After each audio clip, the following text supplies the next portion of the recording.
Previously on Alan Wake, I wrote a horror story that has come true. Thomas Zane did the same in the 70s. You will go no further. If I continue like the Dark Presence wants me to, the story I'm writing won't save Alice. It's a horror story. No one will survive. You knew Zane! Thomas Zane! You're the Lady of the Light in the song! He left something behind to help me. The clicker. Alan thought of this as he stood on the rim of Cauldron Lake, the clicker in his hand. He took a deep breath and jumped. I can get to her now. I can finish this.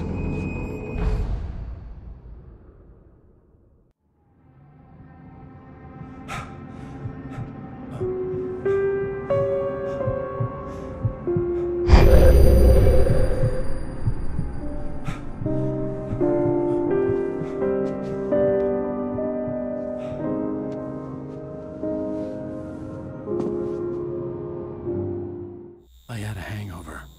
My head was about to explode and the light hurt my eyes.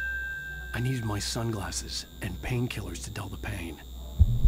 In one of my finer moments of self-deception, I swore to quit drinking.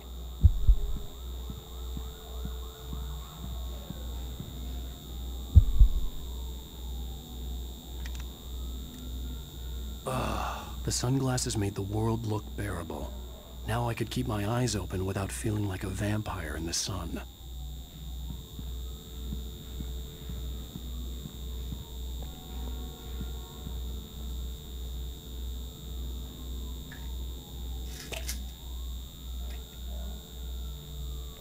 The pills worked fast.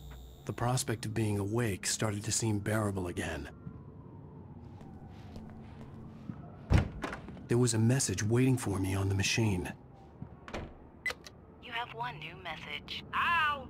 Are you still asleep? Wakey, wakey! You should have your show on your TiVo. If Alice wasn't too mad to record it. She called me earlier and really chewed me out. Yeah, we went a little overboard last night. But parties are a part of this business. Al, look, I'm saying this as your friend.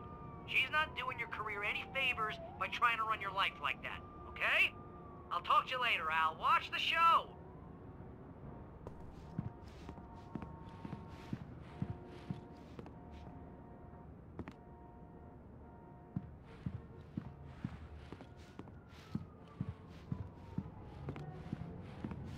I'd been a guest on the talk show the previous night, talking about my latest book. The show was supposed to be waiting for me on our TiVo.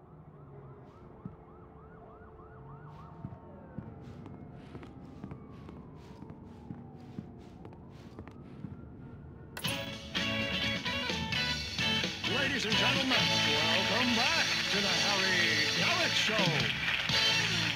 Thank you everybody. We have a great show tonight. I've been talking with the best-selling author Alan Wake about his new book, The Sudden Stop. Yeah, good read. Go buy it. No, it is a good read. Look, I'm gonna be honest here. Is that wise? No, but I'm gonna do it anyway. I got people who give me the lowdown on books. I'm a busy guy. But this one, I actually read from cover to cover. I mean, I'm a big fan. Wow, thanks. Now, this might be a spoiler for those who haven't read the book yet. Based on the sales figures, the 2 people out there who haven't read the book yet.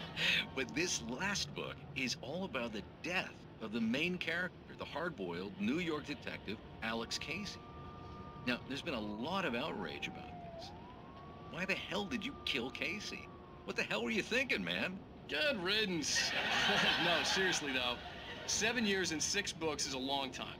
He was a gloomy guy to spend all your working hours with, and it was a good run.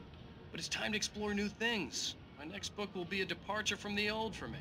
You selfish bastard, always thinking of yourself. Well, you've certainly given us a lot of entertainment over the years. And now that you mention it, Casey was a gloomy guy. Never had much luck with his love life with the ladies. Was that autobiographical in any way? Yeah, no kidding. Casey's lady friends tended to die on him. With Casey, it was all about his pain. No, nothing autobiographical about that. I'm a happily married man. My wife is my muse. Well, congratulations. That's great to hear. So, how's the publicity tour been treating you? Good. Great. But I gotta say, I'm glad to be back home in New York. Well, you've certainly been on the news a lot lately. lots of parties, and, you got into a fight with some paparazzi. Oh, man. Well, that guy was really in my face. I lost my temper. I know that wasn't cool. You are famous for that temper. Well, I did also write several books. Well, your latest novel is called The Sudden Stop, and it's in bookstores now. Go get it. That means the two of you out there who haven't bought it yet. Ladies and gentlemen, that's all we have for you tonight. I want to thank all our guests for the evening. Alan Wake, Sam Lake. Once more, do the face for his Sam. There it is. And our musical guests, Poets of the Fall. Thank you, and good night. At least I'd been funny. I told myself I could live with that. Did you watch the show? I didn't say anything stupid if that's what you want to know. Okay, Grumpy. You want an aspirin or something? Are you going to start with me about drinking now? You know what? I should have followed her advice, but suddenly I was angry, mostly at myself. What? Now you can't even talk to me? Well, this morning I was angry because you said you'd be home at midnight and you showed up at 7 a.m. and passed out in mid-sentence. Now I'm over it. Are you angry? This goddamn tour. It's gotten out of hand. Oh, honey. It's almost over, right? We can get back to normal. Then you can start writing again. I'm sorry, honey. Alan, you're not thinking straight. Just take a shower and go back to bed, huh? Yeah, you're right, honey. I'm sorry. Once this is over, let's go away together. A vacation. Just you and me. Some peace and quiet.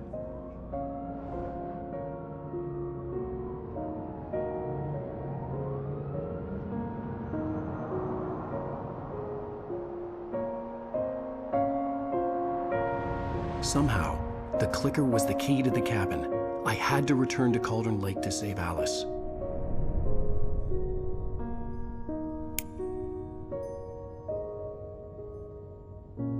I'm going back to the lake to finish this. I'm going to write an ending to the story in the manuscript on my own terms, to make it all right. Why can't you just write it here? The last page is still in the typewriter. I need to read it first. Everything needs to be just right. Zane tried to cut some corners, and it didn't end well. Okay, ready when you are. I'm sorry, Sarah, but I need to do this alone. Barry, take her gun. Miss Weaver, close the door when I leave.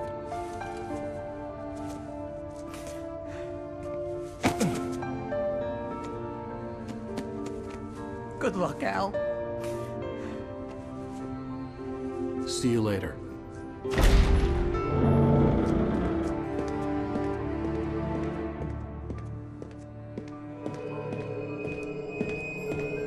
When I got out, it was warm and sunny.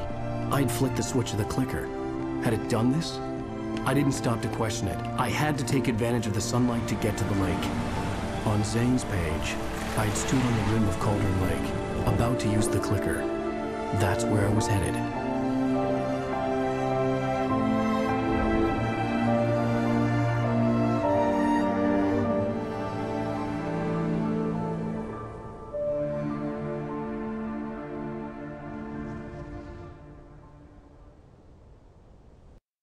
Alone, in daylight, surrounded by the beauty of the Pacific Northwest landscape.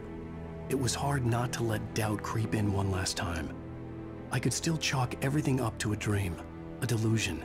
I had enough imagination to make up something like this, having been in the cabin all this time, trapped in a story inside my head, gone mad from grief over Alice's death like Hartman had claimed. There would be no way of knowing. I told myself it didn't really matter. My course was set.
There was a link between us, always would be. I could feel its presence again, getting closer.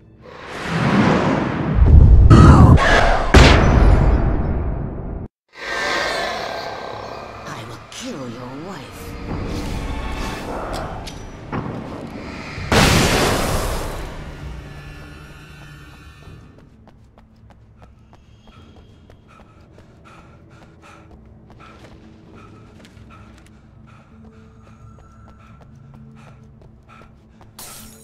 The dark presence was no longer trying to capture the rider so he could create the...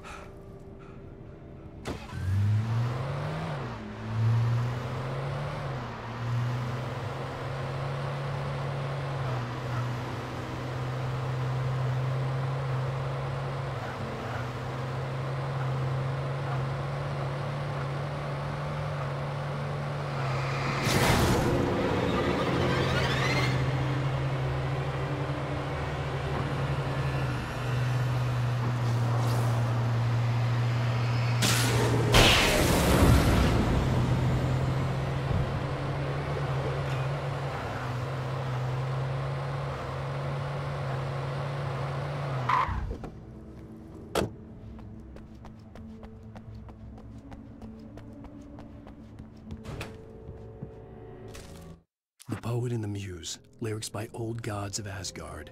The first verse. There's an...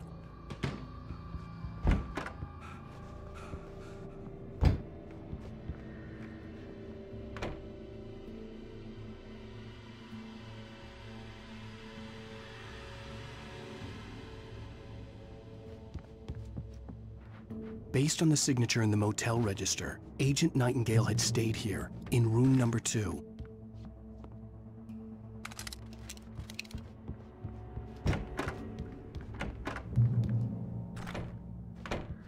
This had obviously been the room where Agent Nightingale had stayed when he hadn't been busy harassing me.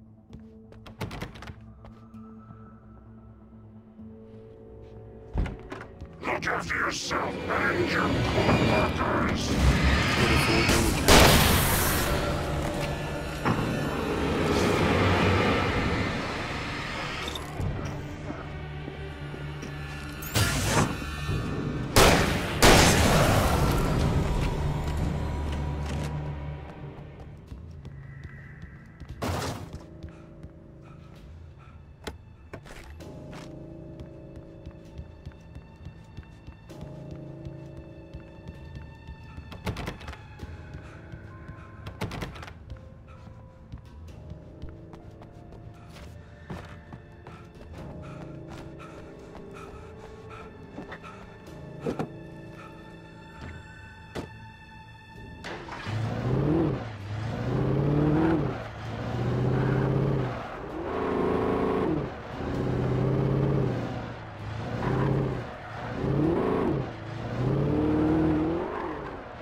Blues, lyrics by Old Gods of Asgard, the second verse.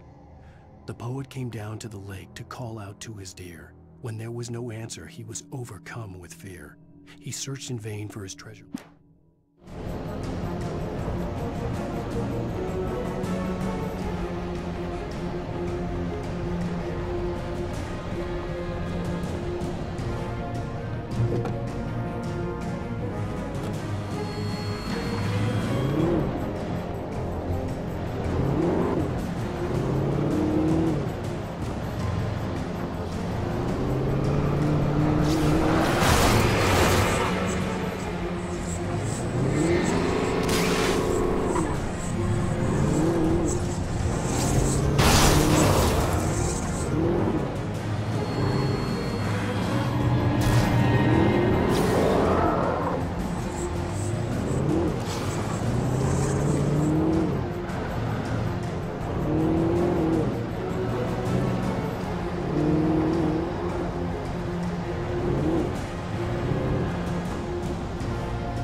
bottom of Cauldron Lake was a graveyard of things the lake had claimed in one way or another over the decades.